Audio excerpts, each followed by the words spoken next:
Alrighty, hi guys. Welcome.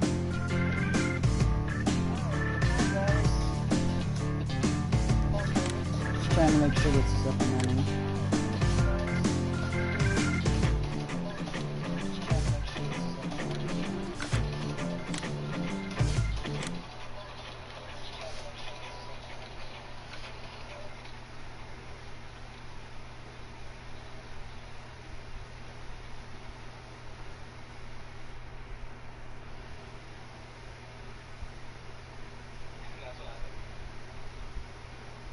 What's wrong, Apple? You're looking a little blue. At least I'm not looking green. You getting sick there, Android? See, you're so fake. Always talk. This episode finally... Theory, the self-proclaimed Garbodor of the internet. With the release of Pokemon Let's Go Pikachu and Let's Go Eevee, it seemed like a fitting time to take a look at one of the most adorable Pokemon ever created. No, not Pikachu. Jeez, that guy gets enough screen time. We're talking about Eevee, who's unique within the Pokemon universe for being the first Pokemon to have branched evolution, i.e. the ability to evolve into one of several Pokemon, starting with 3 options in Generation 1, Jolteon, Flareon, and Vaporeon. And since Gen 1, the list of possible evolutions has just gotten ridiculous. You can now evolve into 8 possible Pokemon, ranging from alien cute to kawaii cute to eco-friendly cute. Since then, there have been other Pokemon who've gotten access to branched evolution, but to this day, Eevee is still the king. And so I started to research Eevee's unique evolutionary abilities, and then pieces started to fit together, and then more pieces. More. Until finally, the entire mystery of Pokemon evolution lay solved.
My eyes. That's right, Eevee is the key that solves what Pokemon evolution actually is. For years we've made jokes of, that's not how evolution works, and clearly it's not. But we've never been able to put a label on what is really going on, at least until today. Today we solved the riddle that is Pokemon evolution once and for all, and it all starts with this little guy. According to Eevee's Pokedex entry in Diamond and Pearl, Eevee is a rare Pokemon that adapts to harsh environments by taking on different evolutionary forms. If you squint at this explanation, it kind of seems to line up with the principles of evolution that were taught in school, where over time living organisms change their looks, traits, and abilities to adapt to their environments through Darwinian survival of the fittest. But the problem is that in Darwin's definition, this is happening over hundreds of generations. What's happening to Eevee is happening instantaneously when I shove a colored rock in its face. What we see happening in Pokemon would be like if I took a turkey to the North Pole, stuck it next to an iceberg, and suddenly it evolved into a penguin. While admittedly that would be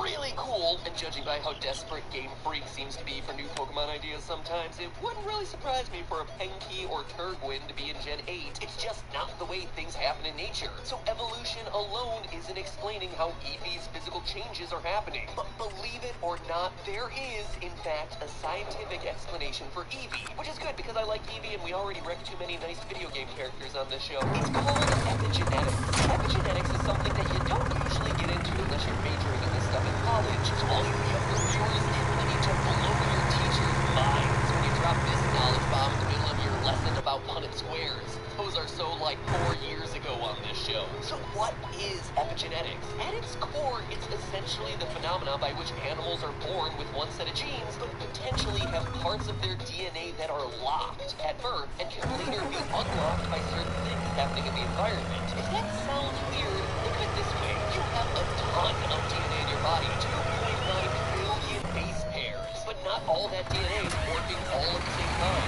Without getting into the nitty-gritty of genetics, your cells have specialized proteins that turn off and on different genes throughout the course of your lifetime. When you're a kid, you have a ton of genes turned on to do things like grow your bones, build your brain cells, and create the hormones that make you fall in love with literally every creature that you pass in the school hallway. Later in your life, though, some of those genes get locked back up. When that happens, maybe your metabolism starts slowing down. You stop producing color for your hair and it turns gray. As you get older, you have all the same genes that you started with on the day you were born.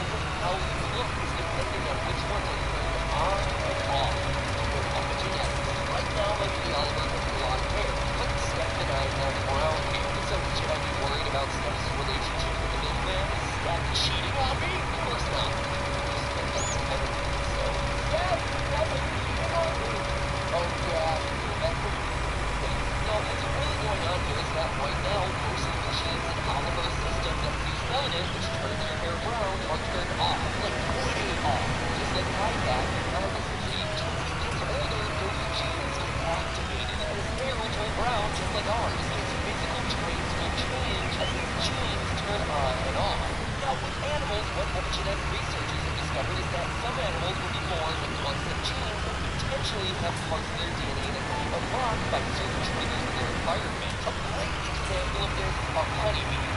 Yeah, I know, I just dedicated an entire episode to bee talk as it relates to bee chats. Maybe I'm just going through bee movie meme withdrawals. I don't know. Bees are fascinating creatures, and in this case, they are the perfect bee example. So, like I covered back in that episode, female bee larvae can grow into either a queen bee or a worker bee. What makes the difference here is the technical in the birth. Bees get royal jelly, become a queen, while everyone else becomes a worker. So in this case, royal jelly is basically the evolutionary stone for bees, determining what form the larval bee evolves into. It even changes the bees physically where, in their adult stage, queen bees and worker bees look way different. But in their larval stages, they're practically identical. It's exactly like two different evolutions that wind up with two different appearances despite starting with the same looking babies.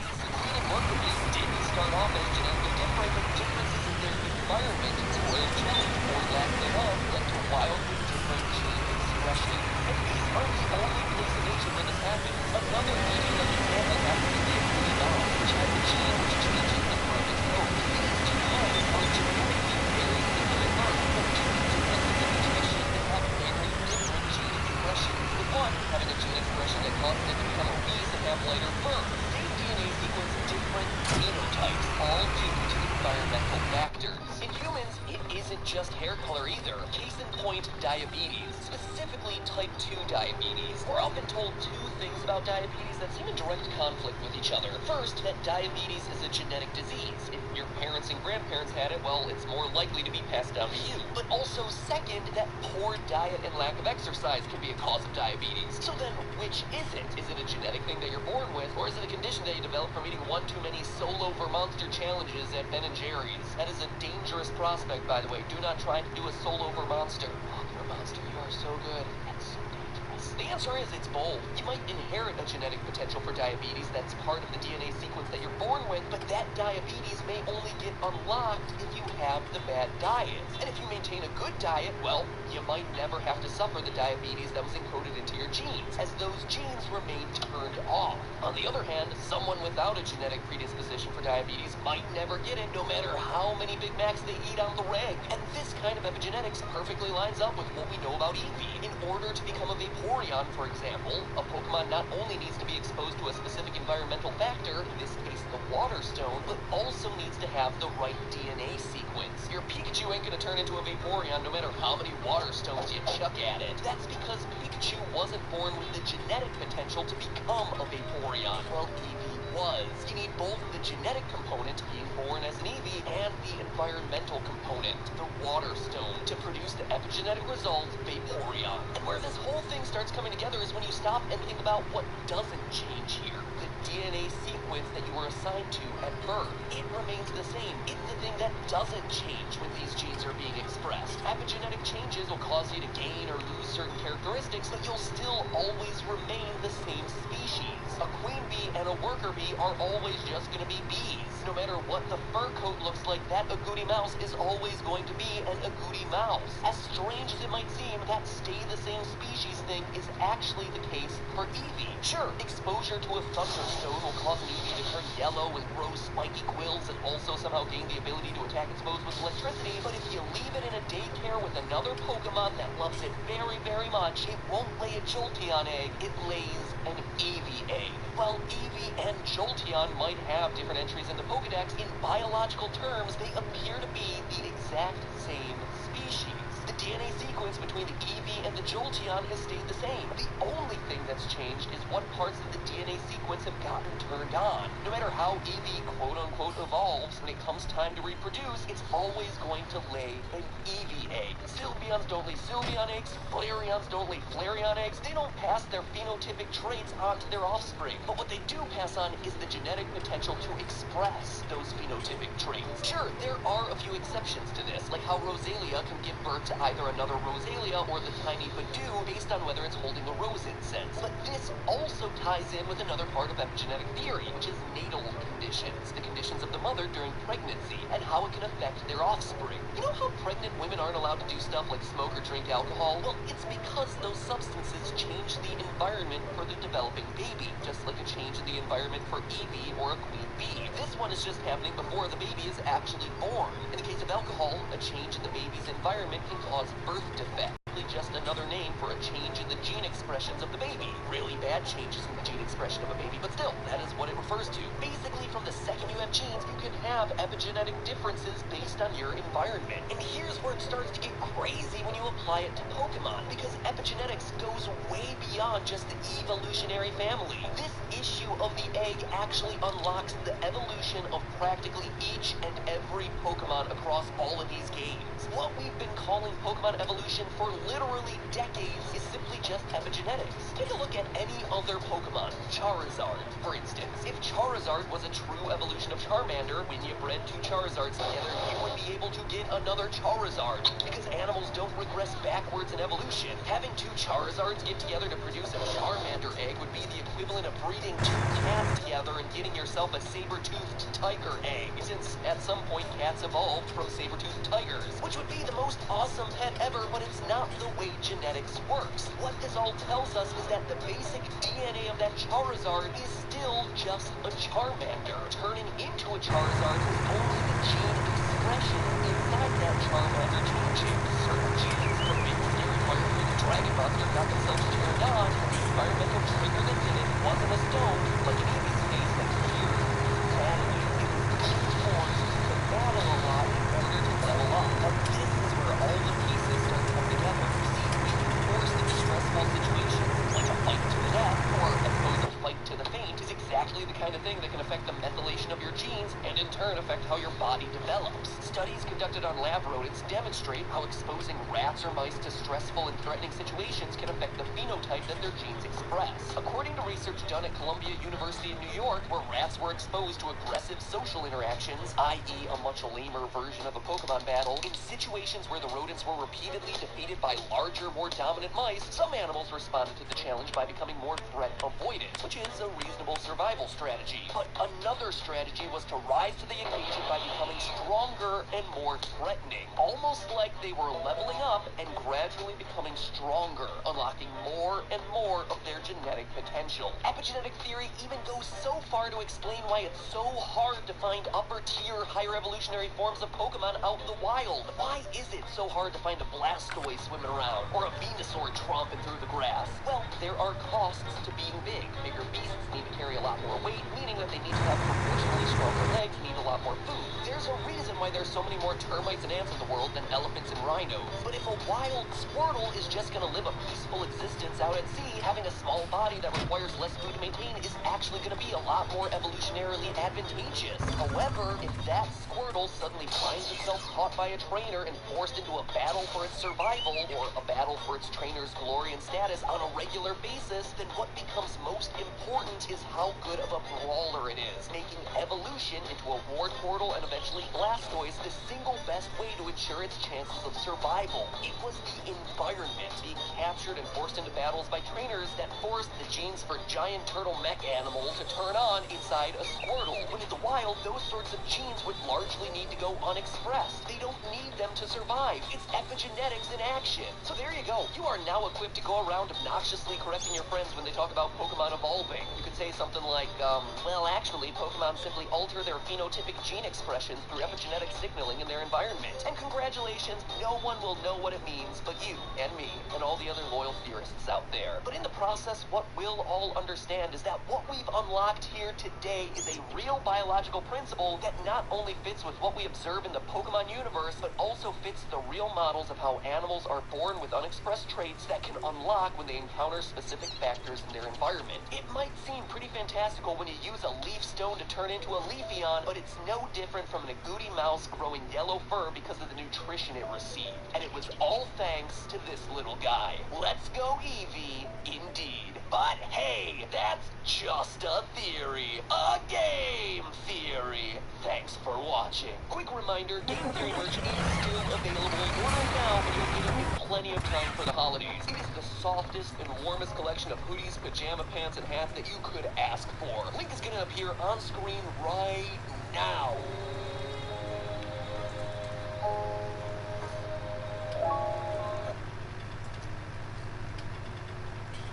We want to pray for the Fifth Ward slain behind installing the football equipment.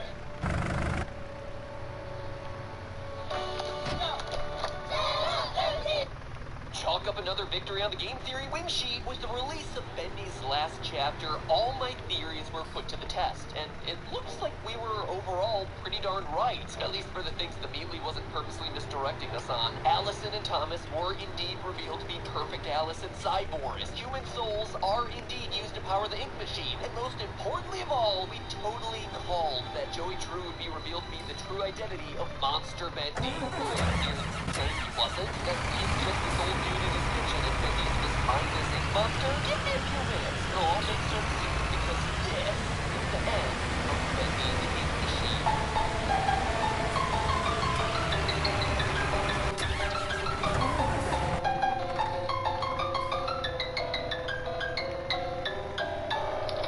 Hello, Internet. Welcome to Game Theory, where you don't need a special lens to see our hidden messages. More often than not, they're hidden in plain sight right in front of your face. So, 5 chapters, 3 theories, and 1 year, 8 months, and 16 days later, it's finally over. The saga of our little devil darling Bendy reached its sepia-tinted conclusion, and, well, it was controversial, to say the least. Slow stealth sections, Bendy going on full beast mode, and no appearance of the plunger, which is some of the complaints that I saw circulating online. But it was the ending that left most people in the inky dark. After fighting off Roid Rage Bendy, suddenly we're taken to a kitchen with Joey Drew washing some dishes before sending us back to the studio with the same exact words that kicked this whole thing off in the first place. Come visit the workshop. There's something I need to show you.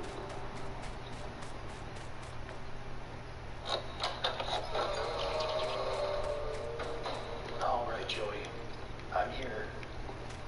Let's see if we can find what you wanted me to see. Are you kidding me? Every time this game launches a new chapter, I need to play through the whole thing again since it's so unstable I lose my save data. I'm telling you, if I haven't found what you wanted me to see the other 5 times that I've gone through these chapters, this ain't it, Chief. Also, did it bother anyone else to hear Joey say, I need to show you? There's something I need to show you. But then the closed captions say, want to show you? You're rankling my OCD here, game.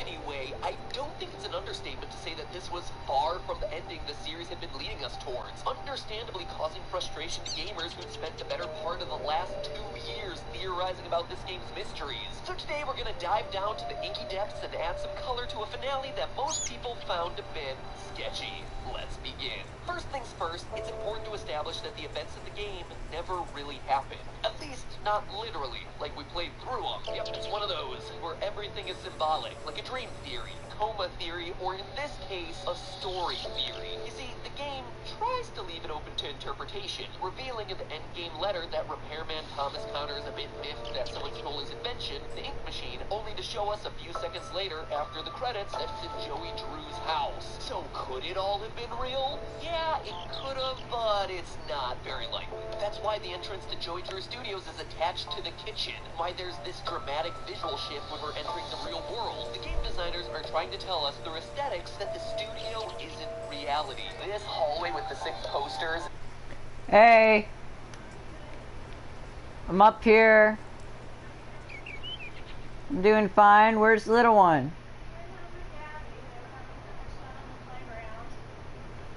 Or he just go home and he weaseled his way into an invitation. So he's gonna hang out over there for an hour. Ah.